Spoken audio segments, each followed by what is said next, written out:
욥기 38장.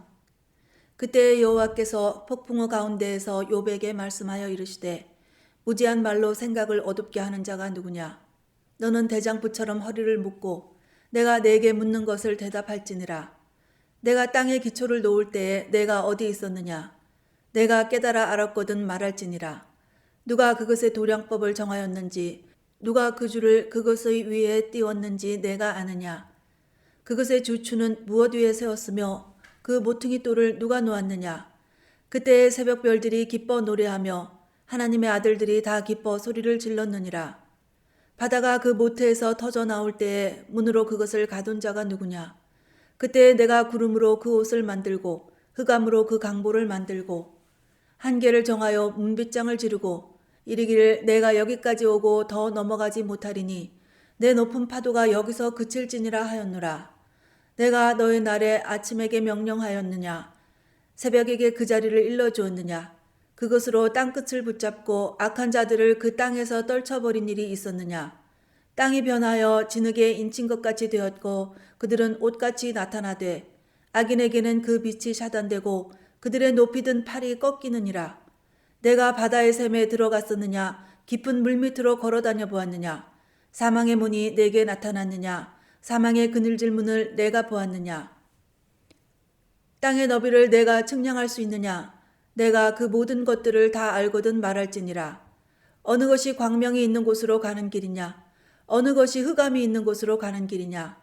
너는 그의 지경으로 그를 데려갈 수 있느냐. 그의 집으로 가는 길을 알고 있느냐. 내가 아마도 알리라. 내가 그때에 태어났으리니 너의 횟수가 많음이니라. 내가 눈 곳간에 들어갔었느냐. 우박 창고를 보았느냐. 내가 환난 때와 교전과 전쟁의 날을 위하여 이것을 남겨두었노라. 광명이 어느 길로 뻗치며 동풍이 어느 길로 땅에 흩어지느냐. 누가 홍수를 위하여 물길을 터주었으며 우레와 번갯길을 내어주었느냐. 누가 사람 없는 땅에 사람 없는 광야에 비를 내리며 황무하고 황폐한 토지를 흡족하게 하여 연한 풀이 돋아나게 하였느냐. 비에게 아비가 있느냐. 이슬방울은 누가 낳았느냐. 얼음은 누구의 태에서 났느냐. 공중의 서리는 누가 낳았느냐. 물은 돌같이 굳어지고 깊은 바다의 수면은 얼어붙느니라. 내가 묘성을 메어 묶을 수 있으며 삼성의 띠를 풀 수 있겠느냐. 너는 별자리들을 각각 제때에 이끌어낼 수 있으며 북두성을 다른 별들에게로 이끌어갈 수 있겠느냐. 내가 하늘의 궤도를 아느냐. 하늘로 하여금 그 법칙을 땅에 베풀게 하겠느냐. 내가 목소리를 구름에까지 높여 넘치는 물이 내게 덮이게 하겠느냐. 내가 번개를 보내어 가게 하되 번개가 내게 우리가 여기 있나이다 하게 하겠느냐. 가슴속의 지혜는 누가 준 것이냐. 수탈객에 슬기를 준 자가 누구냐. 누가 지혜로 구름의 수를 세겠느냐. 누가 하늘의 물주머니를 기울이겠느냐. 티끌이 덩어리를 이루며 흙덩이가 서로 붙게 하겠느냐. 내가 사자를 위하여 먹이를 사냥하겠느냐. 젊은 사자의 식욕을 채우겠느냐. 그것들이 굴에 엎드리며 숲에 앉아 숨어 기다리느니라. 까마귀 새끼가 하나님을 향하여 부르짖으며 먹을 것이 없어서 허우적거릴 때에 그것을 위하여 먹이를 마련하는 이가 누구냐. 39장. 산염소가 새끼 치는 때를 내가 아느냐. 암사슴이 새끼 낳는 것을 내가 본 적이 있느냐. 그것이 몇 달 만에 만삭되는지 아느냐. 그 낳을 때를 아느냐. 그것들은 몸을 구부리고 새끼를 낳으니 그 괴로움이 지나가고 그 새끼는 강하여져서 빈들에서 크다가 나간 후에는 다시 돌아오지 아니하느니라. 누가 들나귀를 놓아 자유롭게 하였느냐. 누가 빠른 나귀에 매인 것을 풀었느냐. 내가 들을 그것의 집으로 소금 땅을 그것이 사는 처소로 삼았느니라. 들나귀는 성읍에서 짓거리는 소리를 비웃나니 나귀 치는 사람이 지르는 소리는 그것에게 들리지 아니하며 초장 언덕으로 두루 다니며 여러 가지 푸른 풀을 찾느니라. 들소가 어찌 기꺼이 너를 위하여 일하겠으며 내 외양간에 머물겠느냐. 내가 능히 줄로 매어 들소가 이랑을 갈게 하겠느냐. 그것이 어찌 골짜기에서 너를 따라 썰애를 끌겠느냐. 그것이 힘이 세다고 내가 그것을 의지하겠느냐. 내 수고를 그것에게 맡기겠느냐. 그것이 내 곡식을 집으로 실어오며 내 타작마당에 곡식 모으기를 그것에게 의탁하겠느냐. 타조는 즐거이 날개를 치나 학의 깃털과 날개가 같겠느냐. 그것이 알을 땅에 버려두어 흙에서 더워지게 하고 발에 깨어질 것이나 들짐승에게 밟힐 것을 생각하지 아니하고 그 새끼에게 모질게 대함이 제 새끼가 아닌 것처럼 하며 그 고생한 것이 헛되게 될지라도 두려워하지 아니하나니 이는 하나님이 지혜를 베풀지 아니하셨고 총명을 주지 아니함이라. 그러나 그것이 몸을 떨쳐 뛰어갈 때에는 말과 그 위에 탄 자를 우습게 여기느니라. 말의 힘을 내가 주었느냐? 그 목에 흩날리는 갈기를 내가 입혔느냐? 내가 그것으로 메뚜기처럼 뛰게 하였느냐? 그 위험스러운 콧소리가 두려우니라.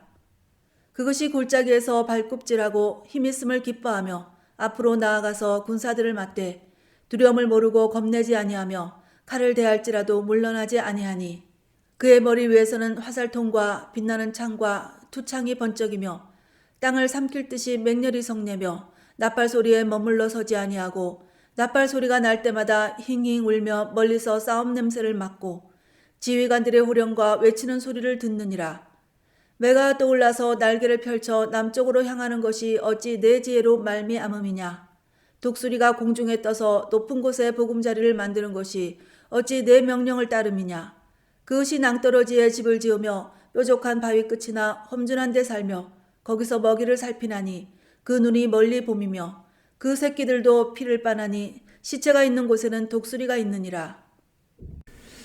욥기 38장부터 41장까지는 하나님이 욥에게 계속 질문을 하시는 장면이 연이어 나옵니다. 이런 질문들의 목적은 아마도 욥으로 하여금 자신이 얼마나 연약한 인간이며 한계가 있는지를 깨닫게 하시려는 것 같습니다.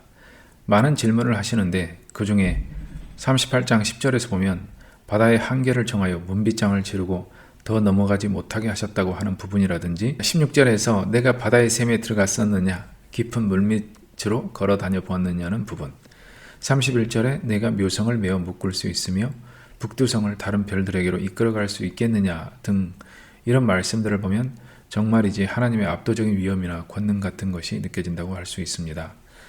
만약 바다가 한계가 없이 자기 맘대로 움직인다면 인간은 도무지 살 수가 없는데 하나님이 한계를 정하셨기에 우리는 바다를 감상도 하고 이용도 할 수 있는 것이기에 우리가 살아가는 세상 모든 곳곳에 하나님의 은혜가 배어 있다는 생각이 듭니다.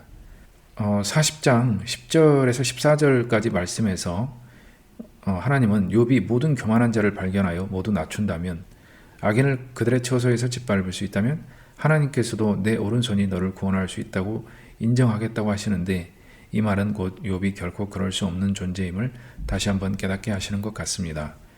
계속해서 베헤못 즉 하마에 대해서 말씀하시고 41장에서는 리워야단 곧 악어에 대해서 말씀하시는데 하마와 악어를 생각해보면 정말 맞다는 생각이 듭니다. 하마는 힘이 세고 짐승 중에도 으뜸이며 악어의 그 흉폭하게 생긴 모습이라든지 악어 가죽의 단단함 등을 생각해보면 말씀이 그냥 이해가 되어지는 것 같습니다. 41장 10절에서 아무도 그것을 격동시킬 만큼 담대하지 못하거든 누가 내게 감히 대항할 수 있겠냐고 하시는데 이런 힘센 짐승들을 통해서도 하나님의 어마어마한 권능을 잘 보여주고 있는 것임이 새삼스럽게 깨달아집니다. 40장 여호와께서 또 욥에게 일러 말씀하시되 트집 잡는 자가 전능자와 다투겠느냐 하나님을 탓하는 자는 대답할지니라. 욥이 여호와께 대답하여 이르되 보소서 나는 비천하오니 무엇이라 주께 대답하리이까. 손으로 내 입을 가릴 뿐이로소이다. 내가 한번 말하였사온즉 다시는 더 대답하지 아니하겠나이다. 그때 여호와께서 폭풍어 가운데에서 욥에게 일러 말씀하시되 너는 대장부처럼 허리를 묶고 내가 내게 묻겠으니 내게 대답할지니라. 내가 내 공의를 부인하려느냐 내 의를 세우려고 나를 악하다 하겠느냐. 내가 하나님처럼 능력이 있느냐 하나님처럼 천둥 소리를 내겠느냐. 너는 위엄과 존귀로 단장하며 영광과 영화를 입을지니라. 너의 넘치는 노를 비우고 교만한 자를 발견하여 모두 낮추되 모든 교만한 자를 발견하여 낮아지게 하며 악인을 그들의 처소에서 짓밟을지니라. 그들을 함께 진토에 묻고 그들의 얼굴을 싸서 은밀한 곳에 둘지니라. 그리하면 내 오른손이 너를 구원할 수 있다고 내가 인정하리라. 이제 소같이 풀을 먹는 배의 못을 볼지어다. 내가 너를 지은 것 같이 그것도 지었느니라. 그것의 힘은 허리에 있고 그 뚝심은 배의 힘줄에 있고 그것이 꼬리치는 것은 백향목이 흔들리는 것 같고 그 넓적다리 힘줄은 서로 얽혀 있으며 그 뼈는 녹관 같고 그 뼈대는 쇠막대기 같으니 그것은 하나님이 만드신 것 중에 으뜸이라. 그것을 지으신 이가 자기의 칼을 가져오기를 바라노라. 모든 들짐승들이 뛰노는 산은 그것을 위하여 먹이를 내느니라. 그것이 연잎 아래에나 갈대 그늘에서나 늪 속에 엎드리니 연잎 그늘이 덮으며 시내 버들이 그를 감싸는도다. 강물이 소용돌이 칠지라도 그것이 놀라지 않고 요단 강물이 쏟아져 그 입으로 들어가도 태어나니 그것이 눈을 뜨고 있을 때 누가 능히 잡을 수 있겠으며 갈고리로 그것의 코를 꿰을 수 있겠느냐. 41장. 내가 낚시로 리워야단을 끌어낼 수 있겠느냐. 노끈으로 그 혀를 맬 수 있겠느냐. 너는 밧줄로 그 코를 깰 수 있겠느냐. 갈고리로 그 아가미를 꿰을 수 있겠느냐. 그것이 어찌 내게 계속하여 간청하겠느냐. 부드럽게 내게 말하겠느냐. 어찌 그것이 너와 계약을 맺고 너는 그를 영원히 종으로 삼겠느냐. 내가 어찌 그것을 새를 가지고 놀듯 하겠으며 내 여종들을 위하여 그것을 메어두겠느냐. 어찌 장사꾼들이 그것을 놓고 거래하겠으며 상인들이 그것을 나누어 가지겠느냐. 내가 능히 많은 창으로 그 가죽을 찌르거나 작사를 그 머리에 꽂을 수 있겠느냐. 내 손을 그것에게 얹어보라. 다시는 싸울 생각을 못하리라. 참으로 잡으려는 그의 희망은 헛된 것이니라. 그것의 모습을 보기만 해도 그는 기가 꺾이리라. 아무도 그것을 격동시킬 만큼 담대하지 못하거든 누가 내게 감히 대항할 수 있겠느냐. 누가 먼저 내게 주고 나로 하여금 갚게 하겠느냐. 온 천하에 있는 것이 다 내 것이니라. 내가 그것의 지체와 그것의 큰 용맹과 늠름한 체구에 대하여 잠잠하지 아니하리라. 누가 그것의 겉가죽을 벗기겠으며 그것에게 겹재가를 물릴 수 있겠느냐. 누가 그것의 턱을 벌릴 수 있겠느냐. 그의 둥근 이틀은 심히 두렵구나. 그의 질비한 비늘은 그의 자랑이로다. 튼튼하게 봉인하듯이 닫혀 있구나. 그것들이 서로 달라붙어 있어 바람이 그 사이로 지나가지 못하는구나. 서로 이어져 붙었으니 능히 나눌 수도 없구나. 그것이 재채기를 한즉 빛을 발하고 그것의 눈은 새벽의 눈꺼풀빛 같으며 그것의 입에서는 횃불이 나오고 불꽃이 튀어나오며 그것의 콧구멍에서는 연기가 나오니 마치 갈대를 태울 때 솥이 끓는 것과 같구나. 그의 입김은 숯불을 지피며 그의 입은 불길을 뿜는구나. 그것의 힘은 그의 목덜미에 있으니 그 앞에서는 절망만 감돌 뿐이구나. 그것의 살껍질은 서로 밀착되어 탄탄하며 움직이지 않는구나. 그것의 가슴은 돌처럼 튼튼하며 맷돌 아래짝같이 튼튼하구나. 그것이 일어나면 용사라도 두려워하며 달아나리라. 칼이 그에게 꽂혀도 소용이 없고 창이나 투창이나 화살촉도 꽂히지 못하는구나. 그것이 쇠를 지푸라기같이 놋을 썩은 나무같이 여기니 화살이라도 그것을 물리치지 못하겠고 물맷돌도 그것에게는 겨같이 되는구나. 그것은 몽둥이도 지푸라기같이 여기고 창이 날아오는 소리를 우습게 여기며 그것의 아래쪽에는 날카로운 토기 조각 같은 것이 달려있고 그것이 지나갈 때는 진흙바닥에 도리깨로 친 자국을 남기는구나. 깊은 물을 소태물이 끓음 같게 하며 바다를 기름병같이 다루는도다. 그것의 뒤에서 빛나는 물줄기가 나오니 그는 깊은 바다를 백발로 만드는구나. 세상에는 그것과 비할 것이 없으니 그것은 두려움이 없는 것으로 지음받았구나. 그것은 모든 높은 자를 내려다보며 모든 교만한 자들에게 군림하는 왕이니라. 42장. 욥이 여호와께 대답하여 이르되 주께서는 못하실 일이 없사오며 무슨 계획이든지 못 이루실 것이 없는 줄 아오니 무지한 말로 이치를 가리는 자가 누구이니이까. 나는 깨닫지도 못한 일을 말하였고 스스로 알 수도 없고 헤아리기도 어려운 일을 말하였나이다. 내가 말하겠사오니 주는 들으시고 내가 주께 묻겠사오니 주여 내게 알게 하옵소서. 내가 주께 대하여 귀로 듣기만 하였사오나 이제는 눈으로 주를 배움나이다. 그러므로 내가 스스로 거두어드리고 티끌과 제 가운데에서 회개하나이다. 여호와께서 욥에게 이 말씀을 하신 후에 여호와께서 대만 사람 엘리바스에게 이르시되 내가 너와 내 두 친구에게 노하노니 이는 너희가 나를 가리켜 말한 것이 내 종 욥의 말같이 옳지 못함이니라. 그런즉 너희는 수소 7과 순양 7을 가지고 내 종 욥에게 가서 너희를 위하여 번제를 드리라. 내 종 욥이 너희를 위하여 기도할 것인즉 내가 그를 기쁘게 받으리니 너희가 우매한 만큼 너희에게 갚지 아니하리라. 이는 너희가 나를 가리켜 말한 것이 내 종 욥의 말같이 옳지 못함이라. 이에 대만 사람 엘리바스와 수아 사람 빌닷과 나아마 사람 소발이 가서 여호와께서 자기들에게 명령하신 대로 행하니라. 여호와께서 욥을 기쁘게 받으셨더라. 욥이 그의 친구들을 위하여 기도할 때 여호와께서 욥의 곤경을 돌이키시고 여호와께서 욥에게 이전 모든 소유보다 갑절이나 주신지라. 이에 그의 모든 형제와 자매와 이전에 알던 이들이 다 와서 그의 집에서 그와 함께 음식을 먹고 여호와께서 그에게 내리신 모든 재앙에 관하여 그를 위하여 슬퍼하며 위로하고 각각 쾌시타 하나씩과 금고리 하나씩을 주었더라. 여호와께서 욥의 말년에 욥에게 처음보다 더 복을 주시니 그가 양 14,000과 낙타 6,000과 소 1,000겨리와 암나귀 1,000을 두었고 또 아들 7과 딸 3을 두었으며 그가 첫째 딸은 여미마라 이름하였고 둘째 딸은 그시아라 이름하였고 셋째 딸은 게렌합북이라 이름하였으니 모든 땅에서 욥의 딸들처럼 아리따운 여자가 없었더라. 그들의 아버지가 그들에게 그들의 오라비들처럼 기업을 주었더라. 그 후에 욥이 140년을 살며 아들과 손자 4대를 보았고 욥이 늙어 나이가 차서 죽었더라. 40장 10절부터 14절까지 말씀에서 욥이 모든 교만한 자를 발견하여 모두 낮춘다면, 악인을 그들의 처소에서 짓밟을 수 있다면 하나님께서도 욥의 오른손이 너를 구원할 수 있다고 인정하겠다고 하시는데, 이 말은 하나님께서 곧 욥이 결코 그럴 수 없는 존재임을 다시 한번 깨닫게 해주시는 것 같습니다. 계속해서 하나님은 베헤못, 즉 하마에 대해서 말씀하시고 41장에서는 리워야단, 곧 악어에 대해서 말씀하시는데, 하마와 악어를 생각해보면 정말 맞다는 생각이 들게 합니다. 하마는 힘이 세고 짐승 중에서도 으뜸이며, 악어의 그 흉폭하게 생긴 모습이라든지 악어 가죽의 단단함 등을 생각해보면 말씀이 그냥 이해가 되어지는 것 같습니다. 41장 10절에서 하나님은 악어에 대해서 아무도 그것을 격동시킬 만큼 담대하지 못하거든 누가 내게 감히 대항할 수 있겠느냐고 하시는데, 이런 힘센 짐승들을 통해서도 하나님의 어마어마한 권능을 잘 보여주고 있는 것임이 새삼스럽게 깨달아집니다. 하나님의 힘이 느껴지는 부분입니다. 그리고 저는요, 그 힘센 짐승을 생각할 때 왜 사자나 호랑이를 예로 들지 않았을까 하고 생각을 해봤는데요.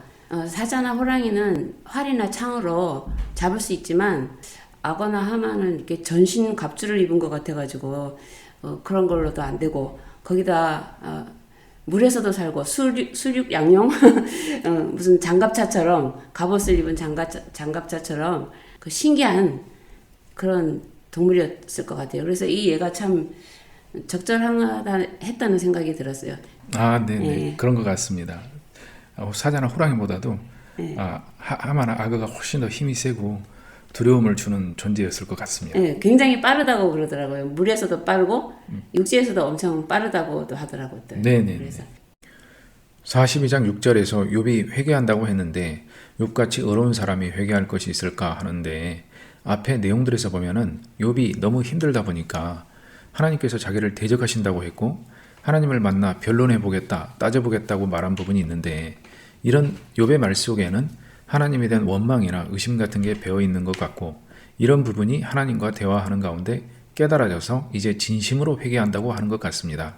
회개한 욥을 위해 하나님께서는 욥의 친구들의 잘못을 책망하면서 번제를 드리라고 하셨고, 욥이 너희를 위하여 기도하면 받으시겠다고 하시며, 욥의 친구들은 하나님의 명령대로 따랐고 욥은 친구들을 위해 기도했으며 하나님은 기쁘게 받아주셨습니다.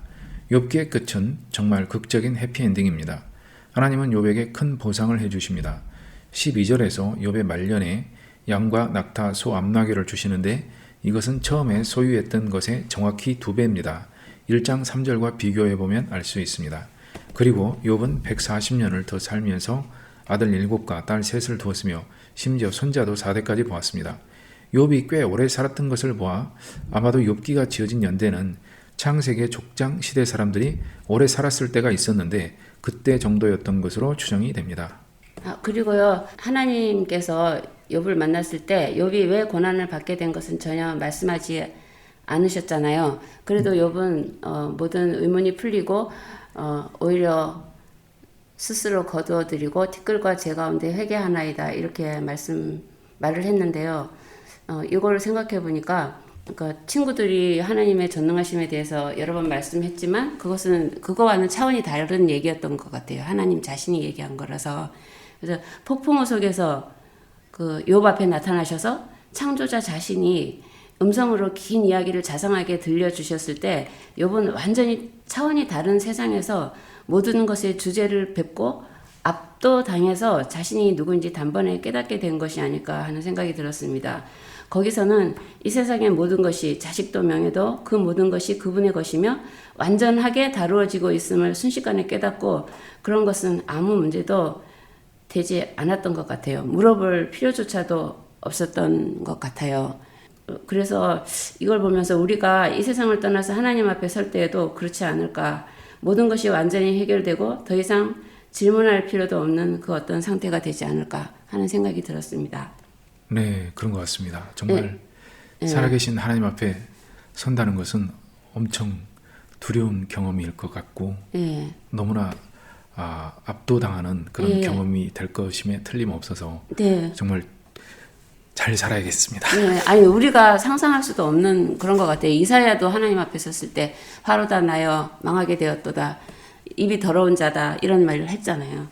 그리고 또 하나 생각하게 된 게 이제 모든 걸 2배로 회복시켜 주셨잖아요. 그런데 자식은 그대로 10명을 주셨잖아요. 예. 근데 이걸 생각해 보니까 그 원래 있던 자식은 천국에 있잖아요. 그러니까 천국에 살아 있으니까 10명을 더 주심으로 자식도 2배가 된 것이라는 생각이 들었어요.